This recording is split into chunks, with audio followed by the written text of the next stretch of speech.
Welcome, brave viewers, to a 10-minute descent into the mouth of absolute madness. Today, we're plunging into the abyss, a place where sunlight dares not tread and nightmares take physical form. Our subject is a creature so bizarre, so utterly alien, that it feels like a fevered dream cooked up by nature itself.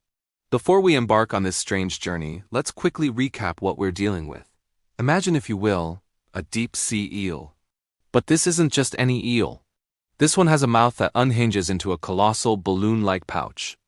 It has a long, whip-like tail that ends in a mysterious, glowing red light. And its body? Well, its body is almost entirely useless for anything other than being a stomach. This, my friends, is the pelican eel, and it is a certified masterpiece of horrific, yet brilliant, design.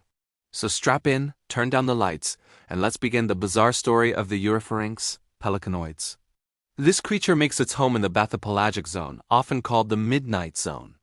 We're talking thousands upon thousands of feet below the surface, a realm of crushing pressure and eternal darkness. Down here, life operates on a different set of rules. It's a vast, cold desert where finding your next meal is less of a daily task and more of a once-in-a-blue-moon lottery win. The sheer scarcity of food has forced the inhabitants of this zone to evolve some of the most extreme and fascinating survival strategies on the planet. And the pelican eel? It didn't just adapt to this harsh environment. It practically redefined what it means to be a predator in the deep.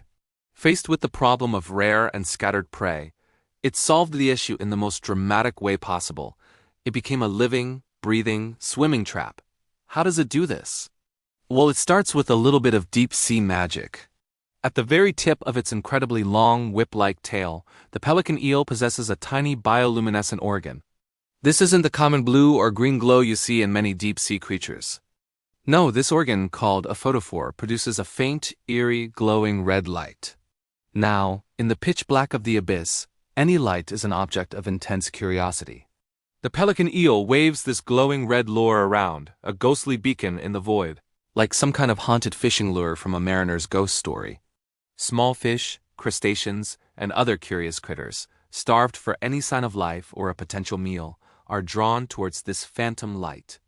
They swim closer and closer, trying to investigate the source of this strange, lonely glow. They have no idea they are swimming towards their doom. This is where the real show begins. As the unsuspecting prey inches closer to the hypnotic red light, the pelican eel prepares its signature move. It opens its mouth.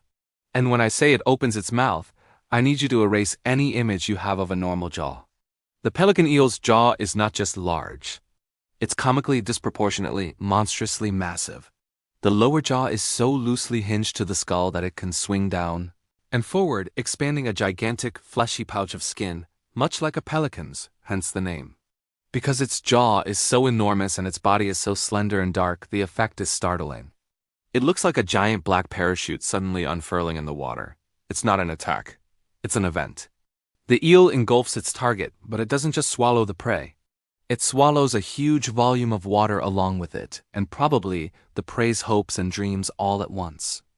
Once the trap is sprung and the pouch is full, the eel slowly expels the water through its gill slits, trapping the unfortunate meal inside. It's a method of predation that relies not on speed, strength, or sharp teeth, but on sheer, passive, all-encompassing volume. It's the ultimate ambush predator, a living net that waits patiently in the dark. The pouch itself is an incredible piece of biological engineering. It's highly distensible, meaning it can stretch to accommodate prey that might even be larger than the eel's own slender body.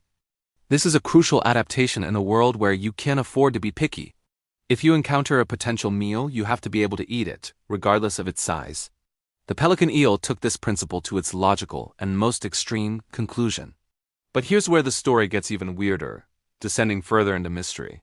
For all its incredible hunting apparatus, the pelican eel is, in many ways, a very poorly equipped predator. Take a look at its teeth. They're tiny little needle-like things, completely inadequate for tearing or chewing flesh. This suggests that it can't really process its food in its mouth at all. It just swallows things whole and hopes for the best. And then there are its eyes. The pelican eel's eyes are incredibly small, almost vestigial. They're perched on the top of its head, and scientists believe it's almost completely blind. It likely can't even see the prey it's luring in. It probably operates more on a sense of vibration or water movement, detecting when something has entered its sphere of influence. So you have a nearly blind hunter with useless teeth. How on earth does it even survive? It survives by being, for all intents and purposes, a floating bag of hunger. Its entire anatomy is streamlined for one single purpose: to consume. Its body is little more than a long thin tube leading to a highly expandable stomach. Its musculature is weak, its skeleton is minimal and cartilaginous, and it's not a strong swimmer. It likely just drifts lazily in the currents, conserving every last calorie, waiting for its glowing lure to work its magic. It's a creature of pure, unadulterated gluttony, stripped of almost every other biological function. It is a stomach with a mouth and a fishing rod attached. Think about that for a second. In the brutal, competitive world of evolution, this bizarre, seemingly inefficient design has proven to be a success. This success challenges our very definition of what a predator should be. We think of predators as fast, strong, and armed with deadly weapons like sharp claws or powerful jaws. The pelican eel is none of these things. It's slow-weak and can't even chew its food. But in the unique context of the deep sea, its weaknesses become its strengths. Its low-energy lifestyle is perfect for an environment with scarce food. Its massive mouth means it never has to pass up a meal, no matter the size. It is a testament to the fact that there is no single blueprint for success in nature. Life will always find a way, even if that way is to become a 90% mouth, 10% stomach, and 0% anything else. So, is everything we've just discussed 100% factual? Well, ish. The deep sea is the least explored environment on Earth, and creatures like the pelican eel are incredibly difficult to study. Much of what we know comes from specimens accidentally caught in deep-sea trawling nets, often damaged by the pressure change, or from fleeting glimpses captured by submersibles. We are piecing together the life of this animal from tantalizingly few clues. Does it really use its tail lure exactly like a fishing rod? How often does it actually eat? What are its reproductive habits? These are mysteries that still haunt marine biologists. But the core facts remain. The giant mouth, the expandable pouch, the glowing tail, the tiny eyes. These are real.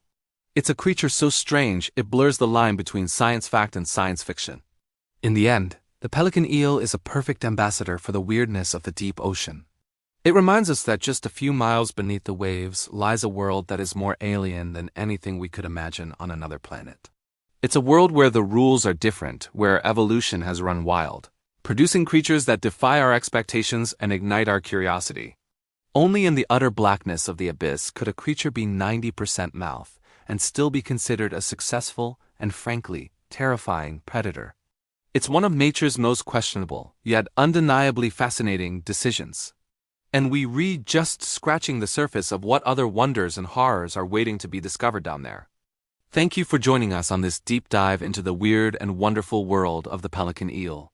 If you enjoyed this journey into nature's bizarre sketchbook, make sure to hit that subscribe button and ring the bell for more stories about our planet's most mind-boggling inhabitants. Let us know in the comments what deep-sea creature you want us to cover next. Until then, stay curious,